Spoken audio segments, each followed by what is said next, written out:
Does This Smell Funny to You is the 24th and final episode of the second season of 2.5 Men. This is directed by Pamela Fryman. It's a really brilliant episode, but there are a couple of moments that are maybe a little bit awkward. Something I've touched upon briefly before is that every now and then 2.5 Men will address something that I think Angus T Jones was too young to be around. It's okay if he's not in the scene, but if he's the one delivering these lines, it makes it a little bit uncomfortable.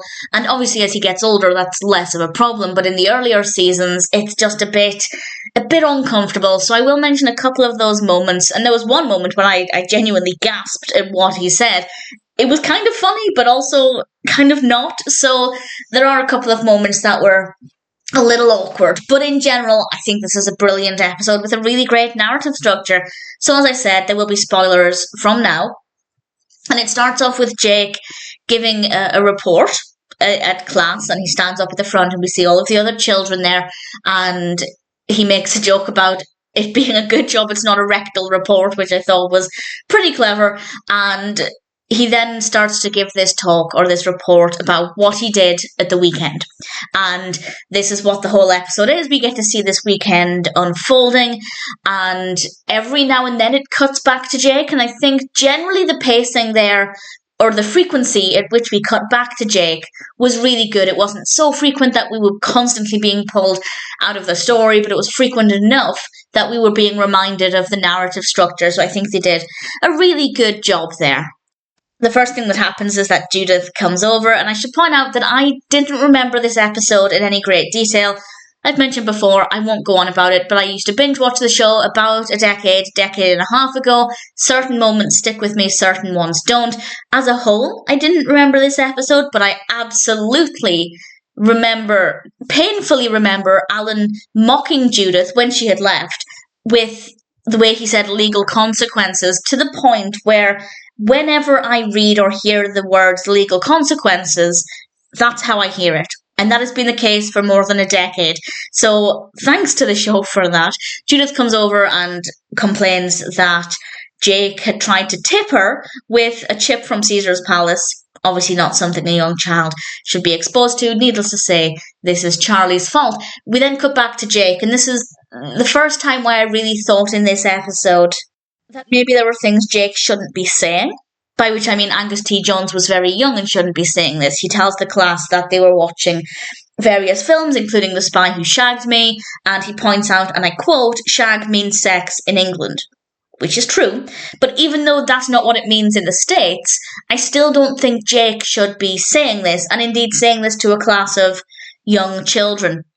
So I feel like that's one of the things in this that, although technically funny, I didn't really find it funny. So I feel like that just wasn't necessary, and it's not a word that should be in the vocabulary of a young child. We then cut back to the events of the weekend, and Alan and Jake are eating cereal and trying to decide what to do that weekend. The doorbell rings, and we have the introduction of Norman, played by Orson Bean. And he says to Alan, "Is your name Harper?" And I think at that point it became very clear instantly that he wasn't looking for Alan Harper. And he thwacks him with his stick. I should point out that Norman is quite an older man. And we realise immediately that it's Charlie he's looking for. And Charlie is upstairs with a woman who is almost certainly Norman's wife. And Alan and Norman are in the kitchen together, and they have a rather pleasant exchange about cookies, which I thought was very sweet.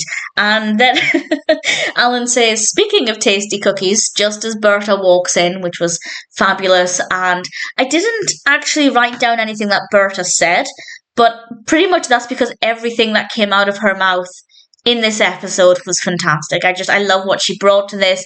Very, very funny. She had a lot of great things to say. So I didn't write any of them down because I loved all of it.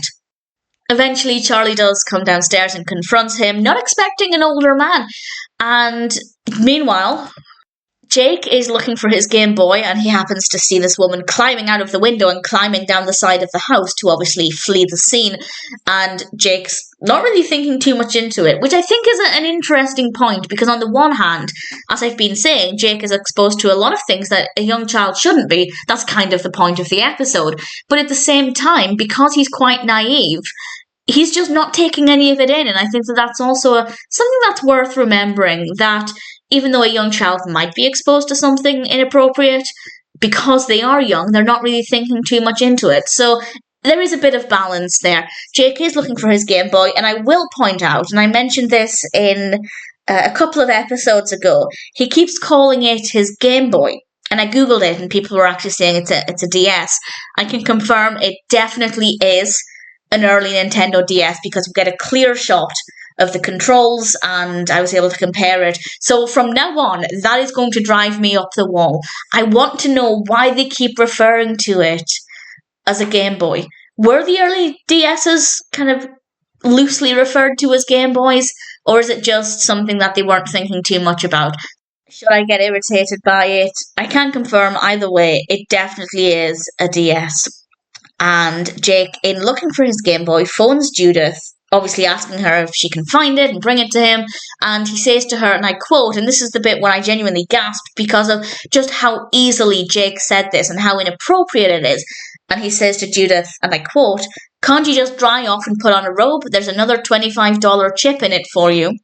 And obviously that's completely inappropriate. Jake should not even know to put those words together. So that's definitely another moment. Not as bad as the whole means sex in England thing, but I feel like that's also something that a young child shouldn't even be aware of. I can't imagine I was aware of the purpose of gambling chips, or indeed the idea of paying somebody with a gambling chip to do something. So a little bit awkward, but definitely not as bad as some of the things earlier in this episode.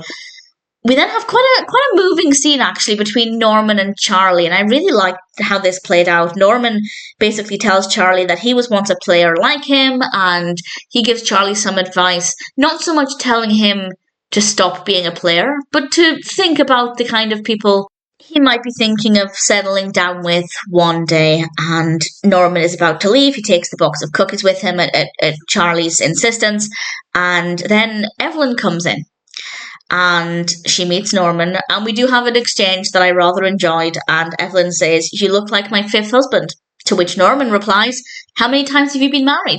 And Evelyn replies, 4. That's I have to say, a pretty good pickup line. I mean, I'm not I'm not that knowledgeable about pickup lines, but I thought that was actually pretty decent.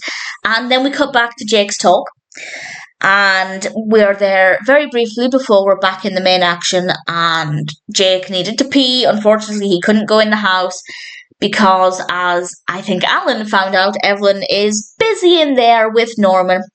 And Jake had to pee in a bush. He found his Game Boy / Nintendo.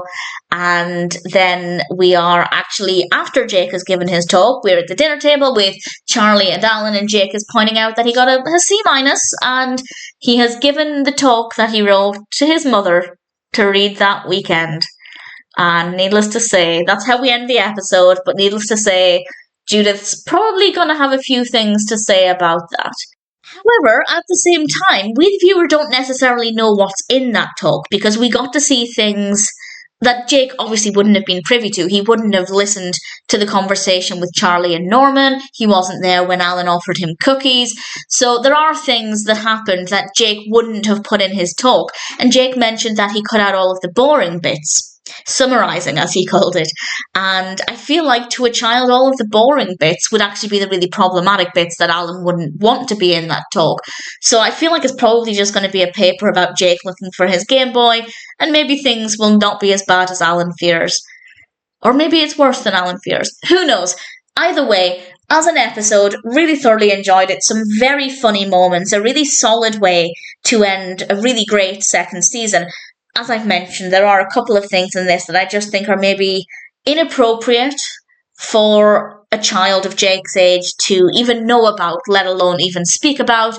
And then when we have it in front of this class, that is making it a little bit more awkward. Thankfully, I feel like those moments are few and far between in Two and a Half Men, and as Jake gets older, it becomes less of an issue. But certainly, I can see that there were things that Angus T Jones were exposed to that I don't think a child of that age necessarily should have been. But for the most part, this is not a problem. It just happens every now and then. But aside from that, I thought Does This Smell Funny to You is a really great episode and a really solid way to end the second season.